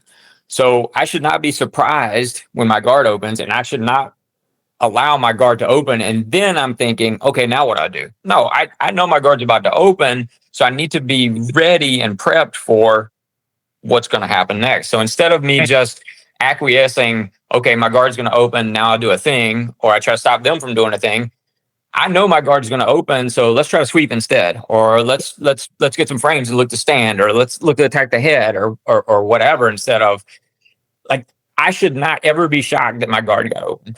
Right. I know it's about to happen. Yeah. And so instead of working from negative, I can recognize my guard's about to open. Let's open it and do something with it, not allow them to open it and then attack me. Yeah. And it goes back to what we were saying with the language portion of things. I know Matt and I teach very similarly, and sometimes we call them sandwiches, like technique sandwiches, where you kind of, like, you give your breads and your meats, whatever. So you like go back and forth, like, this sweep, attempt to sweep, go for the armbar, fail, go back to the sweep. Sweep works, you know, and that, or there's many layers, but you know, you have that kind of go back, the flexibility. I mean, even just like mount escapes are really good. Like I could never do the buck and roll very well because it was so little. So, you know, when I teach mount escapes, I'll teach you 3, and I'm like, you're going to have to use all of these probably at some point. You're going to have to be able just to kind of seamlessly like, okay, that didn't work, you know, and like water, you flow or you crash, you know, so you like, create some you know movement, or you just move around some things depending on your size and the size of the other person. It's and of course I relate that to life, you know, and I'm like, and then that's how you navigate things in life as well. And no, it's true. I think and I think that's one of the best reasons, like for people, even if they're not really concerned about self-defense, let's say they're like, statistically I should be fine, whatever, and I love my partner and we're great. It's just such a benefit of being able to, like I said in the beginning, you know, being stuck inside control or being stuck wherever, you know, is it is a spiritual journey of like, it's the zen of, you know, being crushed by another human. And you're like, how do I find, you know, my peak, my like center? How do I get out of here? How do I breathe? Whatever the scenario may be. I'm curious what you think about guillotines for self-defense. So this is what I generally tell people. Because I'm right in front of them. It's a hips and grips kind of opportunity that I would take. But I need to have the sensibilities to recognize that immediately if I don't have it, I have to move on to something else, you know? And the thing about guillotines, like, and again, it kind of goes back to the conversation that we had about joint locks. If I set a guillotine in a self-defense context, I have to be willing to crush their throat. You know, like, and it's immediate. Like, I would prefer not to be right in front of them. But if it presents itself in that moment, I think you should at least have the option of taking it. But understand that if I go to set my guillotine and their chin is in and down, I'm probably not going to fight for it like I would if I was on their back and I was trying to get a rear naked choke. But if I set my guillotine and I'm on their throat, I'm on their neck, I will take that all day long. But with the understanding, and this is what students have to understand, is you may crush their windpipe. You know, this is a deadly force situation. But I'm going to set it. I'm going to take it as if I'm going to crush their windpipe, you know, because anything other than that is going to give them the opportunity to hand fight. I don't have any control over their hands. You know, they can get to my waistband. They can get to their waistband. And so when I attack the neck like that, it has to be fucking violent. Like I'm trying to squeeze their head off. And you know how, like, when a guillotine is truly there, you know how fast people tap. Like, when you teach guillotines, like that as an example, like the taps around the room are kind of aggressive, you know, because like, I did. And so for self-defense, if that's what's available to me, I would take it. And I do teach it for self-defense in a very specific context and a very specific way of doing it. But then I also teach, look, if I go to set this guillotine and I immediately feel that I'm on their jawline, I'm redirecting their head and I'm going to hit them. Or I'm redirecting their head and I'm going to double leg them or I'm going to snap them down. I'm not going to stay here and fight for this choke. Yeah. Okay, I love that. Yeah, I was just curious. I love guillotines. I love diesel squeezels. Even though the name I don't love, but I find, I mean, that's the choke that I think I've put people out with the most. But it was surprising to me because they're, you know, like by the nature of the choke, you go to try to figure out how to get out, and by the time you realize that you can't, you're out. Yes. Yes. I'm a big fan of chokes generally, like for self-defense. Well, for jiu-jitsu too. But if you had to create a hierarchy, chokes are at the top of subs all day, every day, you know, because I don't know how somebody's going to react to pain. I do know how somebody's going to react to unconsciousness. Like, there's only so much you can do to prevent being put to sleep. If I break your arm, you can still fight. you may not even know your arm is broken in that moment. Even more angry. I rolled with one of my students Monday night. I made a post about this. He's the nicest dude in the world. And I don't normally roll in my classes because I like to be able to watch and kind of coach and whatever. Every now and then I will, but I don't normally. And it was the last round, and he came over and super respectfully asked me if I would roll with him. He is a former competitive powerlifter. He's 270 pounds of just fucking muscle. Luckily, he is the nicest dude ever. And I'm like, yeah, sure, man. And so we touch hands, and I'm immediately thinking, there is no joint on his body that I would be able to do anything with. Like none, zero. Yeah. Like I never once, I would grab his wrist to be able to set up an opportunity to get to his neck, but never did it enter my mind like, oh yeah, I'll shoulder lock him or arm bar him. Like he would bounce me off of every fucking wall in that room, you know? So yeah. And yeah, he has a big, thick neck, but you can make chokes work on big, strong people where limbs and joints and things like that, you know, that have a lot of armor around them, it's going to be a lot harder to do. And again, it's way less predictable. So I know that's a really long way to answer your question. I like guillotines for self-defense.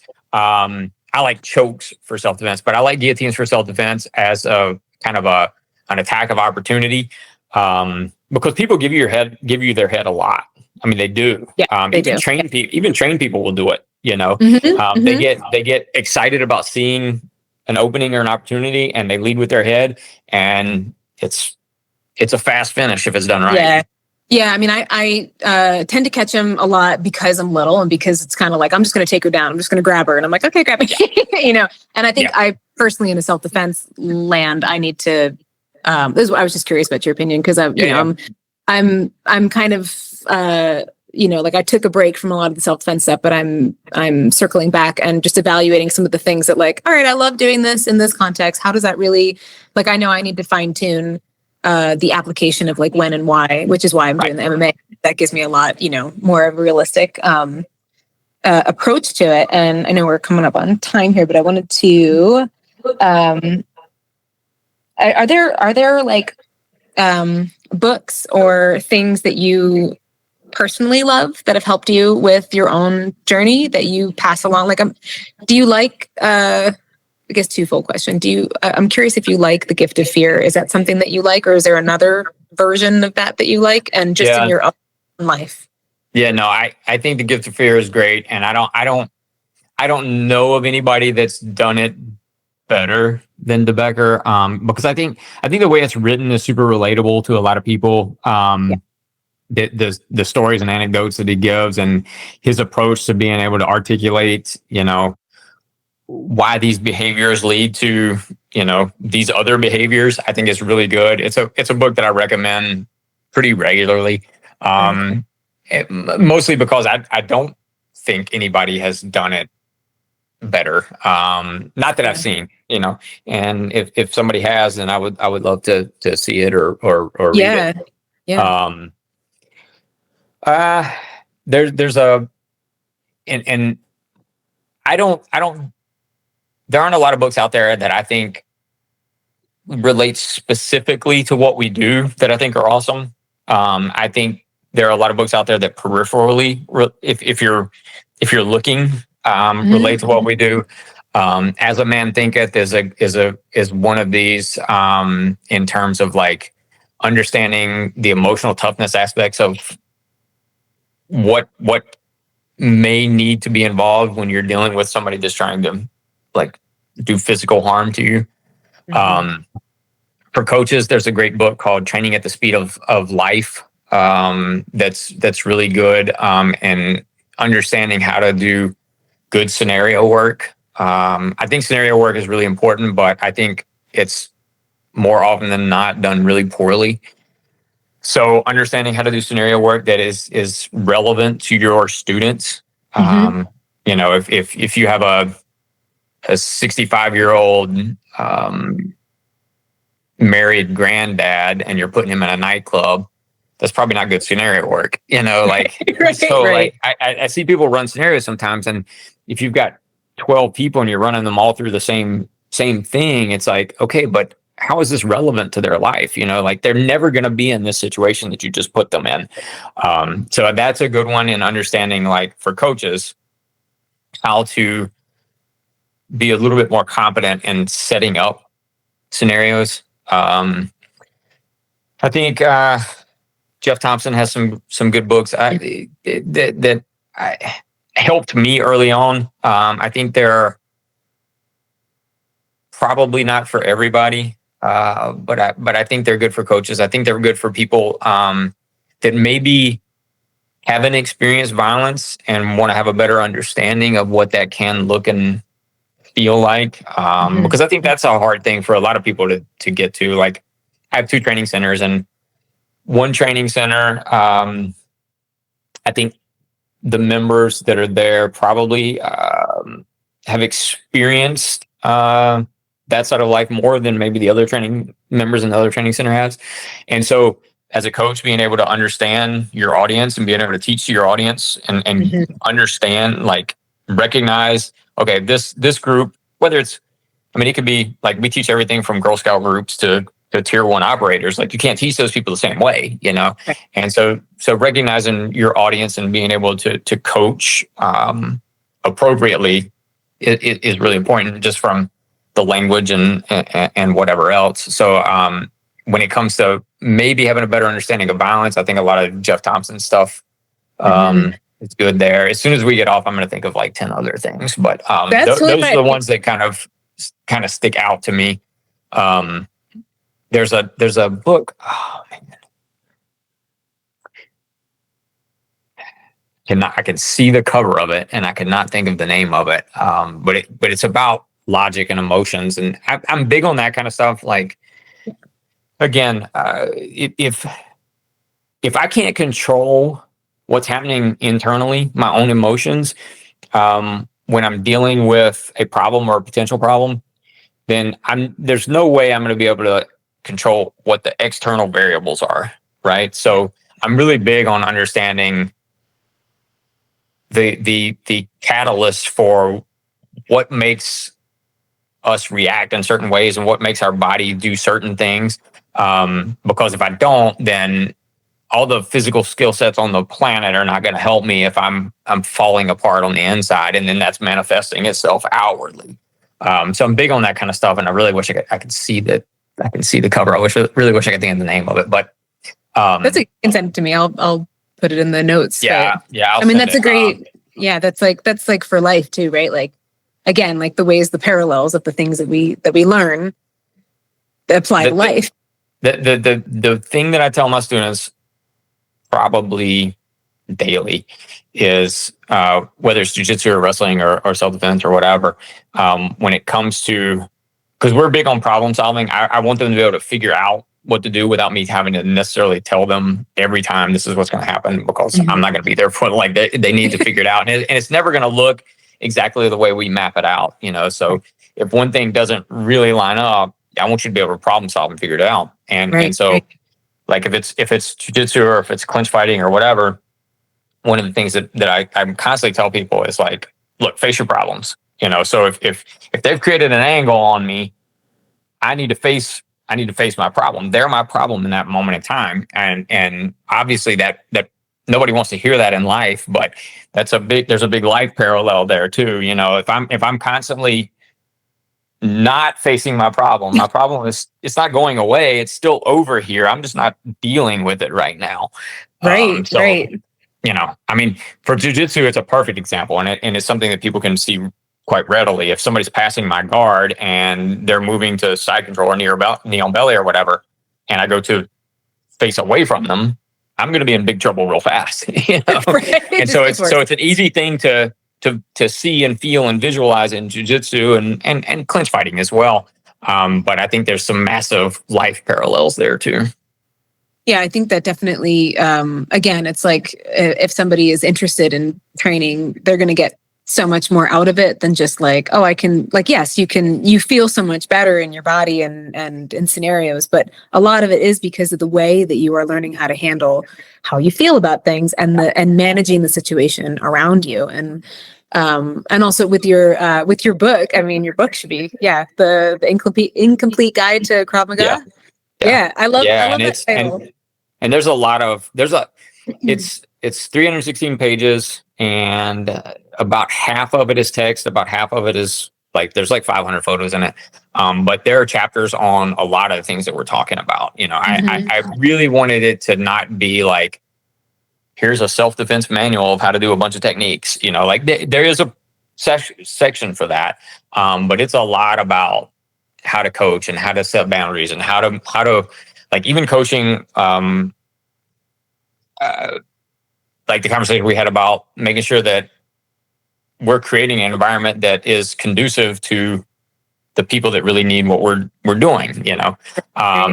Red flags to look for in training centers, red flags to look for in coaches, these kinds of things that when somebody comes to me and asks, what's a good resource for this, you know, that was kind of my mindset when I was writing this, and it took me forever to do this. And I was still like, up until the last minute, I was still adding things. I was like, I should include this. And Amber was always like, you know, it's the incomplete guide, right? Yes, but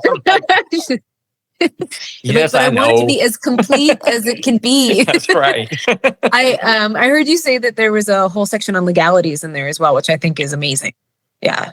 And I think that's another thing that is often overlooked or in our industry. You know, like, you know, we brought up chokes and guillotines, and anytime I teach that in self-defense, I'm like, look, in the vast majority of states in this country, that's deadly force. And so even if it's a rear naked choke and that's the most humane way for me to end a conflict, it's still considered legally deadly force. And so I have to be able to articulate that, you know. And so we talk about, and it's in the book, kind of the legal or moral, ethical leading up to the in-fight and then the after, like how to deal with a 911 call, things like this, where, you know, I could literally survive an encounter and end up in jail, in prison, or at least losing my house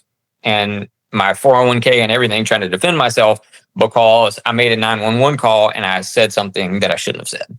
You know, right. Yeah. We've run scenarios where people, and we always video them so we can do after action, where people have said things on the 911 call that are the exact opposite of what actually happened. And so understanding this is not, yes, make your 911 call, but these are the three things that you're going to say, and then you're going to shut the fuck up because especially if you're one of these people that, like, you know, and we're the good guy, right? So we want to get the story out. And we want to tell people what happened. But if you know you're one of those people that is just going to say all the things there is to say, shut the fuck up. You know, I'd be like, yeah, I'm going to read this section. No, it's. I think it's really important. I mean, and the example I give in my classes is, I'm like, look, if a police officer has an officer involved shooting, there are departments in this country where they have, it's called 3 sleeps. They have basically 72 hours before they're going to have a conversation with anybody about what happened, because they recognize right after is not the time to try to articulate what went down. Your heart rate's at 180 beats per minute. You're adrenalized as fuck. You're still scared. Maybe you're in shock, whatever. Now is not the time to try to tell people this is what went down, you know? And then now we've got a body cam, or we've got some person with a cell phone or whatever that's contradicting what I'm saying. And it sounds like I'm trying to bullshit, you know, when I'm literally just, I'm in a state where things either moved really, really fast or really, really slow. And the number of times that something has happened and then 2 days later you remember something else that happened. Yes, totally. You know? You're like, oh, I see what happened. I get it now. Yeah. And so those conversations, I think, again, are really important when it comes to if we're trying to really enhance the survivability of our students, this is part of it, you know. I think that's amazing. I used to worry about that a lot, especially because back in the day, I would always do the interviews for our school. And there was a guy from the Philadelphia Inquirer who came in, and he didn't take me seriously at all. And I mean, I understand, but he was a good bit older than me, but he was very like patron, like just, okay, you know, and he's like, well, what if we wrestle or whatever? And we didn't train wrestling. I just trained to, you know, try to attack you if you came over near me. And that was what I was trying to articulate, is that I wouldn't be engaging with wrestling. If you're coming at me at all, I'm going to be to punching you, slamming your head into whatever. And he quoted me as, I can't wrestle you because I would kill you, in the Philadelphia Inquirer. And I'm like, God forbid I ever need to do, so I need to use my self-defense. And there's this quote out there, they're like, I would kill. I was like, oh my God, I didn't say that at all, you guy. You know, and I that made me, I was always like, you know, just in terms of how to articulate, exactly those things that you're in danger. So I think that's really, really amazing. And I think we talked a lot about, I also have one more question for you, if that's okay. We talked a lot about about women training, but I'm curious, what do you see that men come to train for the most for self-defense? Honestly, like what I get more now, I think, than was maybe previously true, was they want to be in shape. They want to feel better about themselves. They want to feel like they can protect their family. It is super rare, and this is a whole other discussion, I think. That's a societal kind of systemic thing. I think it's super rare for most guys to feel comfortable to come in and say, I want to learn how to defend myself. You know? And so I can only go by what they tell me, why they're there. I can speculate. But what I most often hear is, I want to get in shape. I want to feel better, look better, and I want to be able to protect my family. You know, is that all of it? I don't think so. But I do think that there's this stigma that a lot of guys carry, where they're not going to walk in the door and be like, yeah, you know, this happened and I was scared and I want to learn how to defend myself. You know. And again, I mean, like, we did spend a lot of time talking about women, but I think it probably, a lot of it depends on where you live and like what's going on in society as a whole. But I do think there are more people, more guys now that maybe don't feel like they're equipped to deal with, whereas 10, 15, 20 years ago, every dude that walked through my center thought he already knew how to fight. And Totally. Like, you know, it's like, and so I don't see that quite as much anymore. And I don't know if that's a generational shift, a societal shift. I'm not sure what, but they're still not coming in and being like, I want to learn to defend myself. You know, they kind of dance around it a little bit. But it's not, well, I already know how to do this, or I was in the military and I know how to do this, or I was a police officer and I know how to do this. You know, I just want a place to come train, you know. Right. 15 years ago, it was much more of that. Now, I trained a little bit. I know some things. You're like, okay. Yeah. I get a lot less of that now. And I do think that jiu-jitsu has the one thing, not that this is the only thing, but one thing I think jiu-jitsu has done really, really well is it has opened things up on the other, like we talked a lot about how to build a center and a culture that is inviting for people. Jiu-jitsu is a bunch of nerds, man. Like, jiu-jitsu is a bunch of people that, like, you know, they're into anime and you know, and I think it is, jiu-jitsu has given a place, and obviously every center is different. There's plenty on the Jocko side of things too, and there's nothing wrong with any of it, you know. Because it goes back to the conversation we had before. You want to go into a center and see people that look like you. You know, exactly. And I do think that jiu-jitsu has given a place for the 14-year-old kid that likes to play chess, you know, Yes. like that, Yes, yeah. that is into anime, that is, you know, whereas maybe that wasn't true in the past. Like when I started jujitsu, that was not true. Everybody looked the same. Everybody already looked like they could fight. Like it was not a super welcoming environment. And I do think that that has changed. I've actually got two kids in my jujitsu class in Charlotte that have started recently. And both of them they're kids. They're 13, 14 years old. They're a little bit shy and reserved and whatever. But they specifically came in looking for jujitsu, you know, and so I think that's something that jujitsu has done really, really well. But it's also terrifying because now I'm getting kids that are coming in and they're 12 and 13 and they've already been training jujitsu for like 7 years somewhere. And I'm like, man, get out of here. I know. I've been like the kid I was talking about the other day, and there's like a bunch. We have like six teenage boys who are all trained. And I know that they're going to be huge. And I'm like, I'm going to fuck you up right now. Yeah. I'm going to get it while I can get it. I get it when I can. Yeah. I'll be like, I'll show you everything though. So you'd be cool to me later when you're, a grown man. You know what I mean? I know I'm like, oh my God, there's just, I know plenty of people. I mean, I know a girl who's, she's 30, I'm 43 now, but she's 33 or so. And she's been training since. I mean, she's amazing. She also teaches. She teaches through the Elizabeth Smart. I always get it wrong. Foundation. It's like self-defense. Oh, yeah. She's a warrior, like the most warrior princess woman I've ever met. Like I love her so. I actually did an interview with her, and she's been training since she was 9, and she is that's terrifying. In the best way. She's also an MMA fighter. Like she's terrifying in the most. I love it. But I was like, oh, since you were 9, cool. Yeah. Cool. Yeah, I'm like, I'm just gonna. I started at 25. Yeah. I'm like, can we just don't kill me, please? Thank you. Yeah. Thank you so much for doing this. Absolutely. I appreciate the invite. Yeah, I appreciate it. And I I have a billion other questions and things. If you ever want to come back on and chat we'll do it again. Yeah. And if you're coming to Denver, I would love to see you guys. So yeah, absolutely. And I'm going to send you books too. Oh, thank you. Yeah, I will link them up and everything. Is there anything else you want to share with the audience? I think we can. I don't think so. They can obviously follow us. Go to Fit Fight Republic on Instagram. We've got a bunch of events coming up next year. A few still left this year, but I'm going to be doing a ton of traveling next year, kind of all over the country. And then I'm doing a course in Costa Rica and one in Copenhagen as well. So yeah, Costa Rica is going to be fun. Yeah, that's amazing. Yeah, and you guys have your podcast as well, Second Plan A, right? Second Plan A, yep. Yeah, I love that. Beautiful work. Thank you so much for being Thank you, Greta. Thank you. Care. All right, you too. Bye.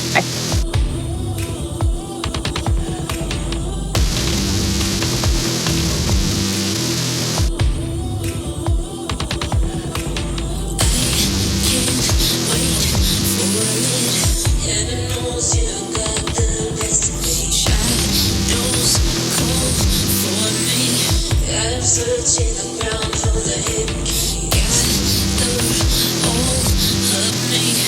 What's another night spent praying on my knees? I can't wait for it. Let it go and let it breathe. You know it'll lead, so I'm told. With my inner beast, only God knows.